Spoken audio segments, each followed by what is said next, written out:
Anh em có đồng ý với nhận định sau đây của mình hay không? Chúng ta đang chứng kiến sự vĩ đại thêm một lần nữa. Mỗi tuần trôi qua, mỗi GP sắp đến, chúng ta lại tự hỏi ai có thể đánh bại được Marc Marquez. Trong những năm trước đây khi mà mọi thứ cân bằng như nhau thì chúng ta có khá nhiều tay đua chiến thắng trong một mùa giải. Nhưng mà vào thời điểm hiện tại thì sau 12 chặng đua, Marc Marquez đã giành chiến thắng 8 GP trên 12 chặng và giành chiến thắng 11 cuộc đua sprint trên tổng số 12 cuộc đua sprint cho đến thời điểm này của mùa giải. Khi mà chúng ta nói đến sự vĩ đại thì dĩ nhiên rồi, sự bất ngờ sẽ không còn nữa. Tuần nào chúng ta cũng chỉ chứng kiến một điều mà thôi. Chúng ta chỉ chứng kiến Marc Marquez giành chiến thắng trên chiếc xe màu đỏ của Ducati. Những năm trước đây, chúng ta không biết tay đua nào sẽ giành chiến thắng. Đôi khi có một số tay đua trội hơn phần nào đó so với phần còn lại. Nhưng mà vào thời điểm hiện tại thì Marc Marquez trội hơn rất nhiều so với phần còn lại của mùa giải.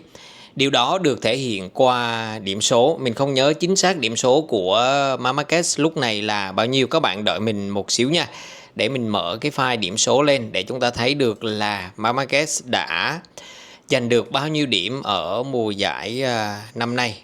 Mình không biết là mình để cái file điểm số ở đâu rồi. Đây rồi các bạn. Vào thời điểm này thì Marc Marquez giành được 356 điểm và cách Alex Marquez, người xếp ở vị trí thứ hai, là tới 95 điểm và Francesco Bagnaia vị trí thứ ba là tới 156 điểm. Chúng ta có thể vào thời điểm này gạt Bagnaia ra khỏi cuộc đua vô địch, tại vì Alex Marquez có nhận định là với 95 điểm và với tình hình như hiện tại thì đã là không thể bắt kịp Marc Marquez rồi, chứ chưa nói đến là 156 điểm. Chỉ có một yếu tố kìm hãm Marc Marquez lại, chặn đứng Marc Marquez lại vào thời điểm này. Đố các bạn, đó là yếu tố gì? Mình cho các bạn 10 giây để các bạn để câu trả lời vào trong phần bình luận của video này nha. 1, 2, 3, 4, 5, 6, 7, 8, 9, 10.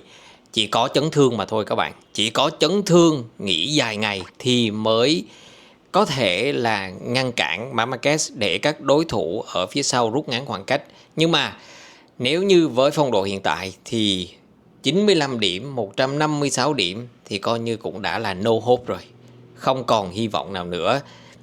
Trong video lần trước mình có nói là bây giờ chúng ta không trả lời cho câu hỏi là ai sẽ giành chức vô địch mùa giải năm nay, mà chúng ta sẽ đi tìm câu trả lời cho câu hỏi là Marc Marquez sẽ cuốn gói chức vô địch của mình ở chặng đua nào. Có thể là Misano, có thể là Indonesia.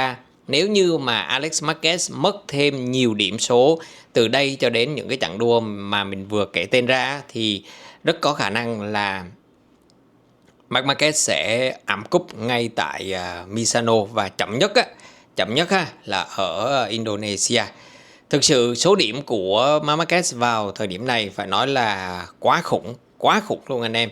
Với 381 điểm, xin lỗi các bạn, với 356 điểm thì vào thời điểm hiện nay là 356 điểm thì cái số điểm này là gần như có thể là xếp ở vị trí thứ hai, thứ ba gì đó, hoặc là những năm trước đây thì với 356 điểm thì Marc Marquez hoàn toàn có thể đứng ở vị trí đó. Và với 356 điểm thì Marc Marquez là gần như là cái số điểm nhiều hơn rất là nhiều so với số điểm mà anh giành được ở mùa 2024, mà mới chỉ sau một nửa chặng đường thôi.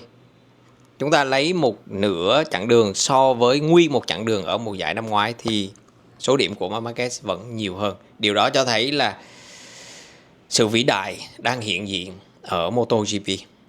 Chúng ta đang nhắc về một Marc Marquez theo phong cách của Mick Doohan, của Giacomo Agostini, của Valentino Rossi trong giai đoạn đỉnh cao.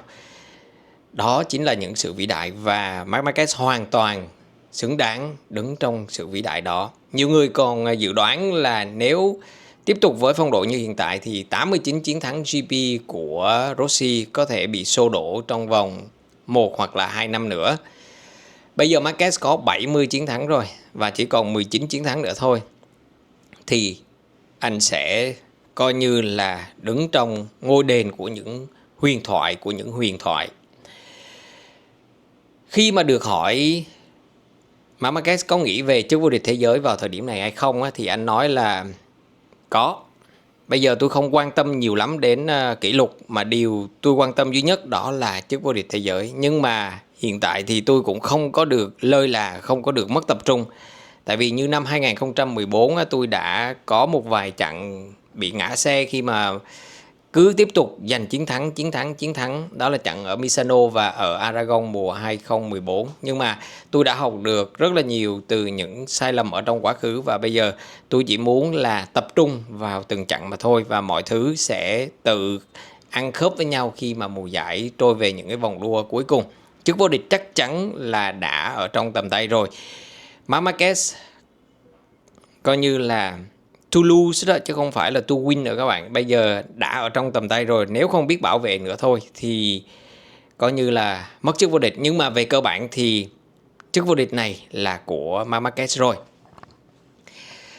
Chúng ta thấy là Marquez đua rất là linh hoạt ở một cái trường đua mà mới được rải nhựa lại, có độ bám này kia rất tốt, trong khi Bagnaia gặp khá là nhiều khó khăn để mà thích ứng với cái chuyện này. Thì Marquez giống như là một con tắc kè hoa, và thực sự là đã khai thác được tất cả những thế mạnh của chiếc GP25.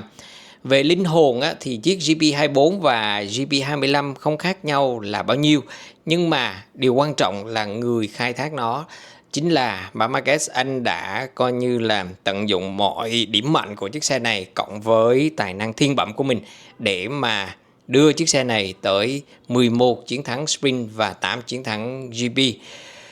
Mọi thứ có vẻ như rất là dễ dàng với Marquez vào thời điểm này. Ngay cả khi mà Marco Bezzecchi dẫn đầu trong khoảng 7 đến 8 vòng gì đó ở Brno vừa rồi thì Marco Bezzecchi cũng biết là Marquez đang tiến đến rất là gần, và việc mà Marquez vượt qua chỉ là vấn đề thời gian thôi. Khi mà chạy sau Marquez thì Marco Bezzecchi mới nhận ra là có một số chỗ Marquez rất là mượt mà, rất là nhẹ nhàng, và những cái điểm đó là những cái điểm mà ăn tiền của Marquez, chứ không phải là cứ chạy thục mạng hoặc là chạy một cách rất là aggressive.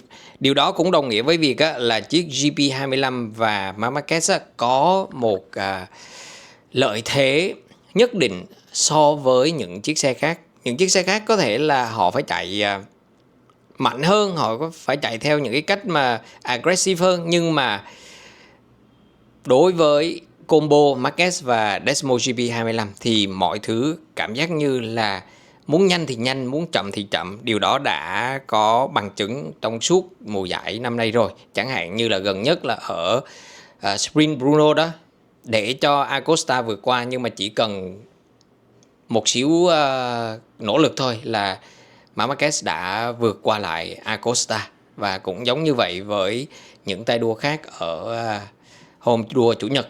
Mình thấy là mọi thứ đã được xếp đặt rồi, coi như là những vì sao trên trời đã thẳng hàng với nhau để mà thiên thời địa lợi nhân hòa để mà Marquez giành chức vô địch ở mùa giải năm nay.